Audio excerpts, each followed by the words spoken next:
Talking about Negroes again. Let's go! Thank you guys for joining my YouTube channel. If you're new to this channel, make sure to like, subscribe, notification bell, comment on this video, share this video, do what you gotta do to help me grow this channel. Even if you're not gonna watch this video to the end, go ahead and hit that like button and help me out in the algorithm. I really appreciate it. And we're on the road to 30K subscribers now. I appreciate it, guys, that you guys have been sharing my videos. You guys are awesome. Thank you very much. Now let's get to the video. That is the sole purpose for which I was born. And every action I take, no matter how violent or how cruel, is for the greater good of my people. The video we're gonna react to today made me so happy because it made me realize that I am not alone. There are a lot of black guys in America that actually think with logic and not emotion. So this video is about some Negroes who are like crying about racism as usual. And they're crying about racism, and this other black gentleman just pretty much destroys their argument about what they were talking about. Let's go to the road film. Racism doesn't have any power. Chuck, I don't agree with that. People were outwardly racist while Trump was in office. He gave them white people. Like who? He made it comfortable for people to be outwardly racist about how they feel. Chuck, no, he didn't. The climate was a lot different. He's totally right about that. Racism to me does not have any power. It has no power over my life, not at all. Because I actually see it as an excuse to not make anything out of yourself. That is a fact. For example, the N-word does not even offend me. It doesn't offend me. And people go crazy. Black people are like, it should offend you. Like, why should it offend me? A word? I've gone into altercations with like white dudes and they throw out the N-word, and whenever they throw out the N-word, they think that it's just that's their Hail Mary. As soon as they throw it towards a black guy, I'm just supposed to just lose my mind and start going crazy on everybody.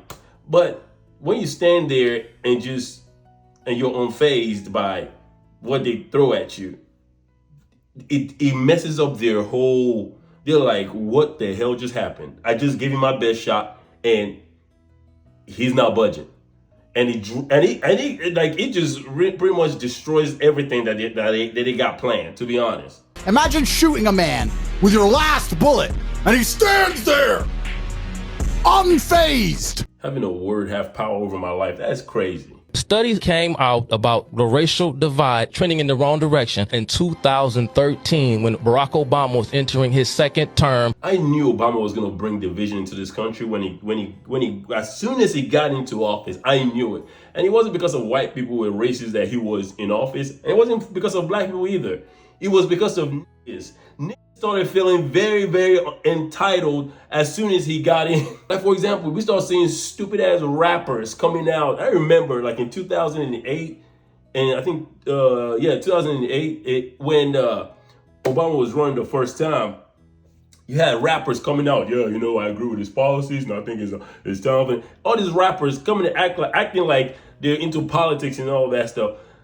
They don't even know who their mayor of their city is. They don't even know. They can't even name the 3 branches of government. They don't know none of that. When the Black Lives Matter movement jumped off. And they need to change their name from Black Lives Matter to NLM, Lives Matter. They need to change that out. They need to change that. Because the only time I see them protesting is when some ignorant ass Negro gets shot by doing some ignorant ass shit. Either resisting arrest or doing something crazy. It's never some outstanding black man, some outstanding citizen that gets. What am I tripping? Have y'all noticed? It's always some guy who's doing something shady, who's a plague in the black community. Always that. Always that. I've never seen some outstanding citizen who was like a college graduate or a doctor or something like that, and then the police attacked him. It's always some. I've never seen Black Lives Matter go march for innocent kids that are getting shot in the inner cities. I never see that. It's always some sorry ass. Let me stop. I'm stopped. Let's not make it seem like Donald Trump led to this big increase in the racial schism in this country. That happened under Barack Obama. Since we want to go there, but did it happen? Since we want to go, it happened. Yes, it did happen. Yeah. We talk about one-way aggression. You allowed to be openly racist towards one particular group of people, and it's white people. Let's call a spade a spade. White dudes are pussies. White men are the issue. White men are the biggest threat to America. They are. You got analysts on MSNBC, CNN openly referring to Donald Trump and his voters as Nazis. Nowhere in popular media do you see white people saying the kinds of things that you see people saying about white people on national television, from Joy Reid, Trevor Noah, Don Lemon, over and over again. Ain't that the truth? You can be openly racist towards white people and nobody cares. Nobody cares. I have seen black people say right in front of everybody, hey man, I don't mess around with white people, man. I don't follow around with white people, man. Like I don't do none of that. And I'm like, what? Put that in reverse. Put that in reverse, like a white guy saying that about a black guy. The whole world is gonna come to an end after that. It's ridiculous. You see people bashing white people on social media, on the news, media, everything, bashing them, and nobody cares. But then a white guy says something, everybody loses their mind. Man, this is so stupid. This is how I feel. If a white person can't say it, you a nigga can't say it either. That's what I believe. I'm just crazy. But Chuck, you don't see that anywhere else. Because you can't get on mainstream media and make light of other races doesn't mean that the racial climate is still not what it is. The reason why the racial climate is what it is because that's what critical race theory seeks to do. It seeks to polarize for the purpose of finding people who are sympathetic to your cause. And you keep on dividing one group onto itself until you create a group of disenchanted, angry, dysfunctional people that you can then use for the purpose of your liberation. That's not my words. Those are the words of Herbert Marcuse himself. Anybody talking about race in this country or talking about critical race theory and have never heard the writings or the words of Herbert Marcuse, you cannot sit at this table and talk because you don't know the theory, you don't know the science. But like somebody never heard of them, but in their own eyes, they look out into the world and think, yo, that shit is fishy to me. I don't give a damn about what you go out in the world and see. A racial slur was spray painted on the front gate. Alexandria Ocasio-Cortez is dealing with a racist news found in the garage stall of Bubba Wallace.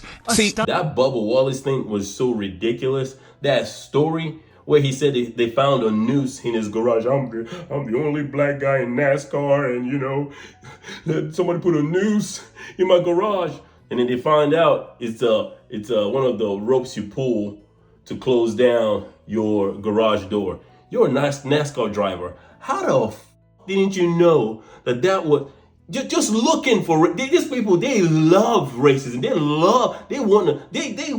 want it to exist. They pray for it to exist. It's a sickness.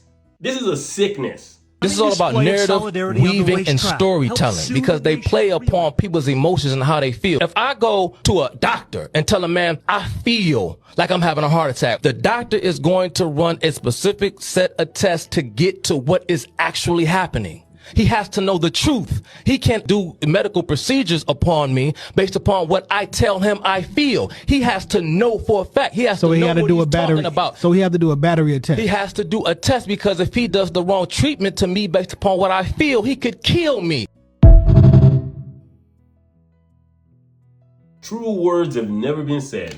These people go around living their lives like this. Oh, you know, I feel like what you said was racist. They be acting like they can actually read your mind, like what you're actually thinking. Well, you said this, but this is what you meant. What? How the hell you know? It's a dog whistle. Oh, they love that one.